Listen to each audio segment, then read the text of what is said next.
হাজারো ব্যথা বেদনার পরে ফিরে আসনি তুমি আপন ঘরে। দিনের আলো তুমি সরিয়ে দিতে চলে গেলে মদিনায় মক্কা ছেড়ে। হে রাসূল তোমাকে ভুলি আমি কেমন করে। হে রাসূল তোমাকে ভুলি আমি কেমন করে। খেয়ে না খেয়ে দিন প্রচারের কাজে নিজেকে দিয়া সবিলিয়ে। তায়েফের কাফেরেরা চিনল না সে আলো, দুষ্টু ছেলেদের পিছু দিল লেলিয়ে। পাথরের আঘাতে ক্ষত বিক্ষত হয়ে সারা শরীর থেকে রক্ত ঝরে। হে রাসূল তোমাকে ভুলি আমি কেমন করে।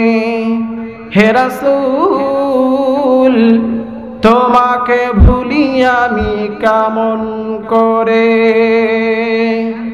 এই পৃথিবীতে কোন পদ্ধতিতে চললে জাহান্নামের কঠিন আযাব থেকে মুক্তি লাভ করা যাবে সে কথাটি মহান আল্লাহ গোপন রাখেননি, তিনি অনুগ্রহ করে তা প্রকাশ করে দিয়েছেন। মানুষের মুক্তির ব্যাপারে মহান আল্লাহর কথাটি সম্পূর্ণ ওপেন সিক্রেট করে দিয়েছেন। মানুষকে সঠিক পথ দান করার দায়িত্ব কোনো মানুষের নয়, এ মহান দায়িত্ব স্বয়ং আল্লাহ রব্বুল আলামিন নিজে গ্রহণ করেছেন। আল্লাহ রব্বুল আলামিন বলেন, ওয়া আলাল্লাহি কাসদুস সাবিলি ওয়া মিনহা জাইর। মানুষকে সঠিক পথ প্রদর্শনের দায়িত্ব আমি আল্লাহ রব্বুল আলামিন নিজে গ্রহণ করেছি। মহান আল্লাহ যে সঠিক পথ দান করেছেন সে পথ প্রদর্শনের দায়িত্ব হলো নবী রাসূলদের। তারা হলেন ভীতি প্রদর্শনকারী, সতর্ককারী, সুসংবাদ দানকারী, অবিশ্বাসীদের জন্য শাস্তির সংবাদ দানকারী। মহান আল্লাহ মানুষকে এজন্য সৃষ্টি করেননি যে পরিশেষে তিনি সমস্ত মানুষদেরকে দিয়ে জাহান্নাম পরিপূর্ণ করতে আগ্রহী, বরং সমস্ত মানুষ সত্য সঠিক পথের অনুসারী হয়ে জান্নাতের অধিকারী হোক, এটাই আল্লাহ তাআলার প্রবল ইচ্ছা। এ কারণেই তিনি জানিয়ে দিচ্ছেন এমন এক ব্যবসার কথা যে ব্যবসায় আল্লাহর খলিফা বা প্রতিনিধি এই মানুষ লিপ্ত হলে আল্লাহর সন্তুষ্টি অর্জনে সক্ষম হবে এবং পরিণামে জান্নাত লাভ করবে। উল্লেখিত আয়াতে তিনটি গুণের কথা বলা হয়েছে। প্রথম গুণ সম্পর্কে বলা হয়েছে আল্লাহর প্রতি বিশ্বাস, এবং দ্বিতীয় গুণ হিসাবে বলা হয়েছে আল্লাহর পথে ধন সম্পদ ও জান প্রাণ দিয়ে জিহাদ করা। আল্লাহর প্রতি ঈমান আনা তথা বিশ্বাস স্থাপন করা যেমন ফরজ করা হয়েছে, তেমনি ফরজ করা হয়েছে রাসূলের প্রতি ঈমান আনা বা বিশ্বাস স্থাপন করা। সেই সাথে আল্লাহর জমিনে আল্লাহর দিয়া জীবন বিধান প্রতিষ্ঠার লক্ষ্যে সর্বোত্তম চেষ্টা সাধনা করাও আল্লাহর এই প্রতিনিধি মানুষের উপরে ফরজ করা হয়েছে। মহান আল্লাহ সূরা সফের উল্লেখিত আয়াতে যে তিনটি গুণের কথা বলেছেন, এই তিনটি গুণের সমাহার যে মানুষের মধ্যে পাওয়া যাবে তিনি সঠিক অর্থে আল্লাহর প্রতিনিধি হিসাবে বিবেচিত হবেন। এ তিনটি বিষয় সম্পর্কে ঘোষণা করতে গিয়ে আল্লাহ তাআলা ব্যবসা শব্দটি উল্লেখ করেছেন। পবিত্র কোরআনে মহান আল্লাহ তার প্রিয় বান্দাদেরকে অত্যন্ত সহজভাবে বোঝানোর জন্য এমন সব শব্দবলী ব্যবহার করেছেন যে শব্দ সমূহ সহজে মানুষের বোধগম্য, যে শব্দ ব্যবহার করলে মানুষ বিষয়টি সহজে বুঝতে পারবে, আল্লাহ তাআলা সে শব্দই ব্যবহার করেছেন। মানুষের বোধের অগম্য কোনো শব্দ ব্যবহার করা হয়নি। আমার বন্ধুগণ, কিয়ামতের কথা বর্ণনা করতে গিয়ে কোরআনে বলা হয়েছে সেই দিন সিংহায় ফুঁক দেওয়া হবে। সূরা নাবার আয়াতে সুর শব্দ ব্যবহার করা হয়েছে। সুর শব্দের অর্থ হলো সিংহা। অতীতে যখন বর্তমানের ন্যায় অত্যাধুনিক প্রচার যন্ত্র ছিল না, তখন কোনো গুরুত্বপূর্ণ সংবাদ মানুষকে অবগত করাতে হলে সিংহা বাজিয়ে মানুষকে একত্রিত করা হতো। বর্তমানেও সৈনিকদেরকে একত্রিত করার জন্য এক ধরনের বাঁশি বাজানো হয়, অর্থাৎ বিষয়টি যেভাবে পরিবেশন করলে মানুষ সহজে বুঝতে সক্ষম হবে সেভাবেই পরিবেশন করা হয়েছে। তেমনি ব্যবসা শব্দ এ কারণে উল্লেখ করা হয়েছে যেন মানুষ সহজে বিষয়টি অনুধাবন করতে সক্ষম হয়। আর ব্যবসার কথা উল্লেখ করার কারণ হলো দুইটি। প্রথম কারণ হলো মানুষ স্বভাবগতভাবেই লাভের প্রতি প্রবল মাত্রায় আগ্রহী। যে ব্যবসায় অধিক লাভবান হওয়া যায়, মানুষ সে ব্যবসার প্রতি নিজেকে নিয়োজিত করে। অল্প পুঁজি বিনিয়োগ করে যদি অধিক মুনাফা অর্জন করা যায়, তাহলে এই সুযোগ কেউ হারাতে চায় না।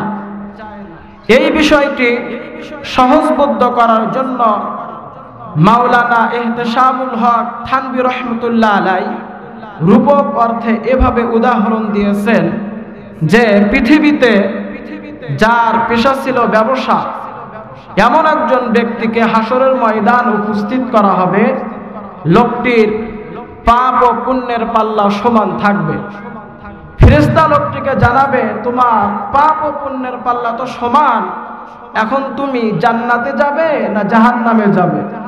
ব্যবসায়ী লোকটি ফেরেশতাকে বলবে, জনাব, আমি জান্নাত বা জাহান্নাম বুঝি না, যেখানে গেলে আমার লাভ হবে সেখানে আমাকে পাঠাও।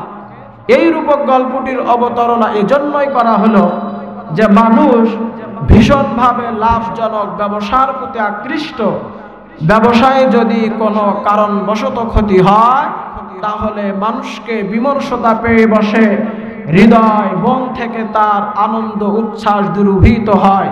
এ কারণেই মহান আল্লাহ রাব্বুল আলামিন ব্যবসার কথা বলেছেন যেন মানুষের মন ওইসব গুণাবলী অর্জনের প্রতি আকৃষ্ট হয়, যেসব গুণাবলী অর্জন করতে পারলে মানুষ প্রকৃত অর্থে আল্লাহর প্রতিনিধি হতে পারে এবং দায়িত্ব পালন করতে গিয়ে উত্তপ্ত ময়দানে থাকতে পারে। ব্যবসার কথা উল্লেখ করার দ্বিতীয় কারণ হলো, ব্যবসা পরিচালনা করতে হলে শুধুমাত্র পুঁজি একমাত্র প্রয়োজন নয়, সেই সাথে ব্যবসা সম্পর্কে জ্ঞান, অভিজ্ঞতা, মেধা, শ্রমদানের ক্ষমতা থাকতে হবে। বাজারে কোন পণ্যের বর্তমান অবস্থা কি এবং কিভাবে তা বাজারজাত করা হচ্ছে, এ সম্পর্কে পরিপূর্ণ ধারণা না থাকলে ব্যবসায় ধ্বংস নামতে বাধ্য। ব্যবসা সম্পর্কে কর্মক্ষমতা, জ্ঞান এবং অভিজ্ঞতাহীন ব্যক্তি যদি কয়েক কোটি টাকা কোনো ব্যবসায় বিনিয়োগ করে নীরবে বসে থাকে, তাহলে তার লগ্নিকৃত সমুদয় অর্থ পুঁজির ভান্ডারে আর ফিরে আসবে না, মারাত্মক ক্ষতির সম্মুখীন হতে হবে তাকে। সুতরাং ব্যবসায় সফলতা আনয়ন করতে হলে শুধুমাত্র পুঁজি একমাত্র প্রয়োজন নয়, ব্যবসা সম্পর্কে জ্ঞান, অভিজ্ঞতা, মেধা, শ্রমদানের ক্ষমতা ইত্যাদি একান্ত প্রয়োজন। এসব কিছু বিনিয়োগ করেও প্রতিটি ক্ষেত্রে সফলতা আশা করা যায় না, ক্ষতিও হতে পারে। অর্থাৎ ব্যবসা সম্পর্কিত যাবতীয় মূলধন ও যোগ্যতা প্রয়োগ করার পরেও মুনাফার সম্ভাবনা যেমন প্রবল, তেমনি ক্ষতির সম্ভাবনা অবশিষ্ট রয়ে যায়। ব্যবসায় লাভ ক্ষতি পাশাপাশি অবস্থান করতে থাকে। সূরা সফের উল্লেখিত আয়াতে মহান আল্লাহ যে ব্যবসার কথা অনুগ্রহ করে তার বান্দাদেরকে জানিয়েছেন এবং যে ব্যবসার প্রতি বান্দাদেরকে আকৃষ্ট হবার কথা বলেছেন, সে ব্যবসাটা হলো ঈমান সম্পর্কিত ব্যবসা। এই ব্যবসার উদ্দেশ্য হলো কঠিন পীড়াদায়ক শাস্তির স্থান জাহান্নাম থেকে মুক্তি লাভ করা। এই ব্যবসার প্রধান মূলধন হলো ঈমান। সর্বপ্রথমে মানুষকে ঈমান আনতে হবে, অর্থাৎ মানুষকে স্বীকৃতি দিতে হবে। সবাই আমার সাথে পড়ুন, লা ইলাহা ইল্লাল্লাহু মুহাম্মাদুর রাসূলুল্লাহ সাল্লাল্লাহু আলাইহি ওয়াসাল্লাম। আল্লাহ ব্যতীত কোনো ইলাহা নেই, কোনো মাবুদ নেই, এবং মুহাম্মদ সাল্লাল্লাহু আলাইহি সাল্লাম হলেন আল্লাহ তাআলার প্রেরিত রাসূল ও বান্দা। ব্যবসায় অর্থ তথা পুঁজি বিনিয়োগ করে নীরবতা অবলম্বন করলে যেমন ব্যবসা হয় না, ব্যবসায় সফলতা অর্জন করতে হলে অন্যান্য প্রয়োজনীয় যোগ্যতা প্রয়োজন হয়, তেমনি মৌখিকভাবে কালিমা পাঠ করে ঈমান আনার স্বীকৃতি দিয়ে, অর্থাৎ ঈমান এনেছি এই মূলধন বিনিয়োগ করে নীরব থাকলে আল্লাহর সাথে ব্যবসা হবে না। আল্লাহর সাথে ব্যবসার মূলধন হলো তিনটি, যথা আল্লাহর প্রতি ঈমান, রাসূলের প্রতি ঈমান এবং আল্লাহর রাস্তায় জানমাল দিয়ে সংগ্রাম করা। ঈমান নামক মূলধন বিনিয়োগ করার সাথে সাথে এই প্রস্তুতিও তাকে গ্রহণ করতে হবে যে আল্লাহর সাথে ব্যবসার ময়দানের অনিবার্য দাবি হিসাবে তাকে কঠিন পরীক্ষা দিতে হবে। অর্থাৎ ঈমান নামক মূলধন বিনিয়োগ করার পরপরই যাবতীয় প্রতিকূল পরিস্থিতি মোকাবেলা করার জন্য বিনিয়োগকারীকে প্রস্তুতি গ্রহণ করতে হবে। কালিমা পাঠ করে ঈমানের পুঁজি বিনিয়োগ, অর্থাৎ ঈমান এনেছি এ কথার স্বীকৃতি দিলে আল্লাহর সাথে ব্যবসা হবে না। ঈমান নামক পুঁজির পেছনে অন্যান্য প্রয়োজনীয় শ্রম শক্তি, মেধা শক্তি ইত্যাদি যত্নের সাথে বিনিয়োগ করতে হবে। যে বিষয়টির উপরে ঈমান আনয়ন করা হলো তার সঠিক তাৎপর্য অনুধাবন করতে হবে। যে কালিমা পাঠ করা হলো তার আদর্শ নিজের জীবনে বাস্তবায়িত করতে হবে এবং সে আদর্শ ভিত্তিক পরিবার, সমাজ ও রাষ্ট্র গঠন করার জন্য যাবতীয় যোগ্যতা বিনিয়োগ করতে হবে। আন্দোলন সংগ্রাম করতে হবে। আন্দোলনের ময়দানে প্রচেষ্টা চালাতে গিয়ে প্রতিটি পদে তাকে অসহনীয় মারাত্মক ধরনের বিপদ মুসিবতের মোকাবেলা করতে হবে। আল্লাহর সাথে যিনি ঈমানের ব্যবসা করবে বিপদ হবে তার চিরসাথী। যে ব্যক্তি চরম বিপদে ধৈর্যের পরাকাষ্ঠ প্রদর্শন করতে পারবেন তিনিই হবেন সফল ব্যবসায়ী। ঈমান এনেছি অর্থাৎ ঈমানের পুঁজি বিনিয়োগ করেছি এ কথা বললেই মানুষ দায়িত্ব মুক্ত হতে পারে না এবং মহান আল্লাহ তাকে ছেড়ে দেবেন না। আমার বন্ধুগণ, আল্লাহ রাব্বুল আলামিন বলেন, আহাসিবান নাসু আন ইতরাকু আন ইয়াকুলু আমান্না ওয়া হুম লা ইফতানুন। জোরে বলুন আল্লাহু আকবার। মানুষেরা কি একথা মনে করে নিয়েছে যে আমরা ঈমান এনেছি এটুকু কথা বললেই তাদেরকে ছেড়ে দেওয়া হবে আর তাদেরকে পরীক্ষা করা হবে না? এখানে কথা উল্লেখ্য যে পৃথিবীতে ব্যবসার জন্য প্রয়োজনীয় মূলধন ও যাবতীয় যোগ্যতা প্রয়োগ করার পরেও যেমন ক্ষতির সম্ভাবনা থেকে যায়, আল্লাহর সাথে ঈমানের ব্যবসা সে ধরনের নয়।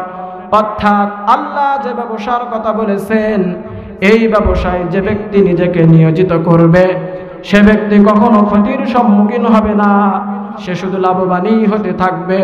মহান আল্লাহ রাব্বুল আলামিন বলেন, তিজারাতান লান তাবুর। আল্লাহর সাথে ব্যবসায় কোনো ক্ষতির সম্ভাবনা নেই।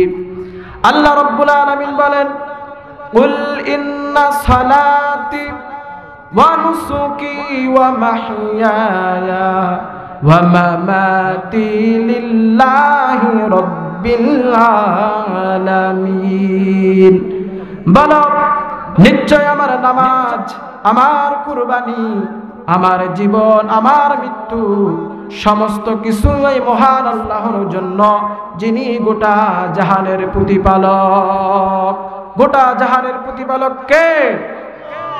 আসমান কার? জমিন কার? আসমান জমিনের মাঝখানে যা কিছু আছে সব কিছু কার? আইন চলবে কার?